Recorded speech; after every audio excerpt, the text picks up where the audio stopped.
বন্ধুরা, আপনারা যারা মিমি চক্রবর্তীর ভালো মুভি দেখতে চান, একটু ভালো সময় কাটাতে চান, তাদের জন্য আজকের লিস্টটি। মিমি চক্রবর্তী 11 ফেব্রুয়ারি 1989 জন্মগ্রহণ করেন। তিনি একজন ভারতীয় বাঙালি অভিনেত্রী, গায়িকা এবং রাজনীতিবিদ। মিমির প্রথম চলচ্চিত্র ছিল বাপি বাড়ি যা, যেখানে তিনি দোলা চরিত্রে অভিনয় করেন। তিনি ক্যালকাটা টাইমস 2016 ও 2020 সালের মোস্ট ডিজায়ারেবল উইমেন তালিকায় সবচেয়ে আকাঙ্ক্ষিত মহিলা হিসাবে তালিকাভুক্ত ছিলেন। আজ আপনাদের সাথে শেয়ার করছি মিমির সেরা 10টি মুভি। 10. বাপি বাড়ি যা। কলকাতার এক ধনী জুয়েলারি ব্যবসায়ীর ছোট ছেলে বাপি, তার বন্ধুদের নিয়ে কলেজ জীবন শেষে বাস্তব জীবনে প্রবেশ করে। বাপি যখন তার পরিবার ব্যবসায় যোগ দেয়, তখন তার বন্ধু জিজো, হাসনা, রিজু ও দোলা বিভিন্ন জীবনের পথে চলে। বাপি ধীরে ধীরে অনুভব করে যে সে দোলাকে ভালোবাসে, কিন্তু দোলা তাকে পুরুষালী মনে করে না। আর সম্পর্কে প্রচণ্ড টানাপোড়েন শুরু হয়। কি ঘটে জানতে দেখে ফেলুন এই মুভিটি। 9. প্রলয়। দুখিয়া গ্রামে একের পর এক দলবদ্ধ ধর্ষণের ঘটনা ঘটে, যা স্থানীয় শিক্ষক বরুণ বিশ্বাসের মনে গভীর প্রভাব ফেলে। তিনি জাগরণ মঞ্চ গঠন করে অপরাধীদের বিরুদ্ধে প্রতিবাদ করেন। বরুণের হত্যার পর বিনোদ বিহারী দত্ত তার আদর্শ অনুসরণ করে গ্রামে ফিরে আসেন এবং অপরাধীদের শাস্তি নিশ্চিত করতে সংগ্রাম করেন। 8. যোদ্ধা। এই অ্যাকশন রোমান্টিক সিনেমায় দেব একজন পেশাদার স্ট্রিট ফাইটার আবিরের চরিত্রে অভিনয় করেছেন।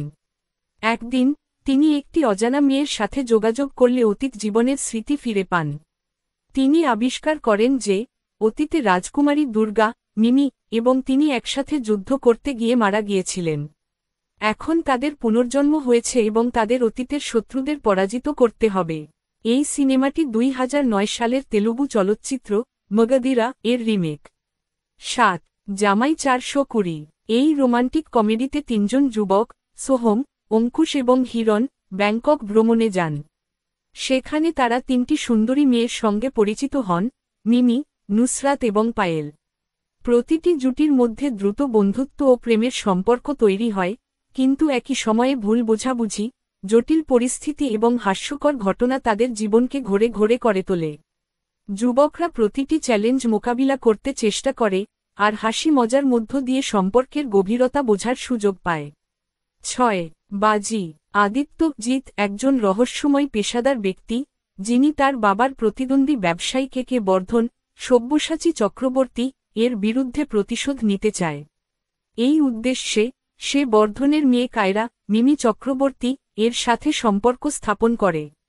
আদিত্য ও কায়রার সম্পর্কের মধ্যে প্রেম ও প্রতারণার জটিলতা সৃষ্টি হয়।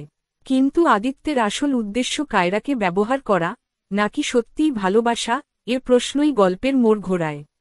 এই থ্রিলার গল্পে প্রতিশোধ, বিশ্বাসঘাতকতা এবং ভালোবাসার দ্বন্দ্ব কেন্দ্রীয় ভূমিকা পালন করে। 5. তুফান। গল্পের কেন্দ্রে গালিব বিন গনি, যার শৈশবেই মাকে হত্যা করে স্থানীয় এক রাজনীতিবিদ।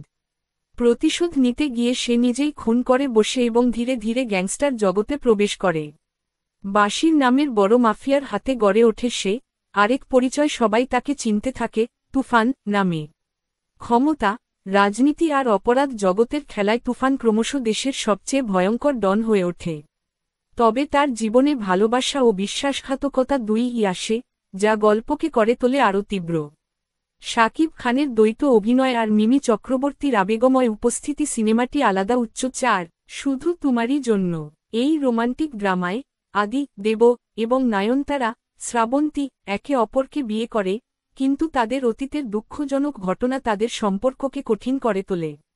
আদি তার প্রাক্তন প্রেমিকার মৃত্যুর শোক কাটাতে পারে না এবং মদ্যপান শুরু করে, আর নয়নতারা তার প্রেমিকের বিয়ের দিন ছেড়ে যাওয়ার কারণে মানসিকভাবে আঘাতপ্রাপ্ত। তারা একে অপরের দুঃখ বুঝতে পারে এবং নতুন করে জীবন শুরু করার সিদ্ধান্ত নেয়। লিখো। 3. গ্যাংস্টার। মিমি চক্রবর্তী ও যশ দাশগুপ্ত অভিনীত সিনেমা গ্যাংস্টার একটি থ্রিলার গল্প। কবির যশ কারাগারে থাকাকালীন একজন অভিজ্ঞ বন্দী জামাল তাকে গ্যাংস্টারের পথ দেখান। কয়েক বছর পর কবির গুরু নামে পরিচিত একজন শক্তিশালী গ্যাংস্টার হয়ে ওঠেন। তার জীবনে আসে রুহি, মিমি, যিনি তার মানবিক দিক দেখে প্রেমে পড়েন। তারা বিয়ে করেন, সুখী জীবন কাটানোর স্বপ্ন দেখেন, কিন্তু কবিরের অতীত ও অপরাধ জীবন তাদের শান্তি নষ্ট করে। বিশ্বাসঘাতকতা ও আঘাত, প্রেম, আত্মত্যাগ ও অপরাধের জটিলতা গল্প গ্যাংস্টার। 2 বোঝে না সে বোঝে না। এই সিনেমার শুরুতে একটি মর্মান্তিক বাস দুর্ঘটনাকে কেন্দ্র করে, যেখানে বিভিন্ন মানুষের জীবনের গল্প জড়িত। জয়িতা, একজন শিক্ষিত মেয়ে, কলকাতায় একটি সাক্ষাৎকার দিতে আসে এবং সেখানে অভিকের সাথে পরিচিত হয়। অপরদিকে নূর ইসলাম, একজন গরিব ছেলে, রিয়ার প্রেমে পড়ে। 2 জীবনের 2 স্বপ্ন আর একটি দুর্ঘটনা। ছিন্ন ভিন্ন স্বপ্ন আর কষ্টের গল্প বোঝে না সে বোঝে না। নিজেকে ইমোশনে ডুবাতে দেখে নিন এই মুভিটি। 1 মন জানে না। আমির যশ দাশগুপ্ত, একজন একাকী ট্যাক্সি চালক, যার অন্ধকার অতীত রয়েছে। বন্ধুর উৎসাহে সে অনাথ মেয়ে পারি, মিমি চক্রবর্তীকে বিয়ে করে এবং জীবনে নতুন আলো খুঁজে পায়। তবে অল্পদিনেই পারি হঠাৎ নিখোঁজ হয়ে যায়। 2 বছর পর আমির তাকে খুঁজে পায় এক হোটেলের বাইরে, কিন্তু বদলে গেছে সবকিছু। পারি ড্রাগের নেশায় জড়িয়ে পড়েছে এবং যৌন পেশায় বাধ্য হয়েছে। স্ত্রীর এই রূপ আমিরকে ভেঙে দেয়, কিন্তু ভালোবাসা, বিশ্বাস ও প্রতারণার জটিল লড়াইয়ে তার জীবন এক থ্রিলারে পরিণত হয়।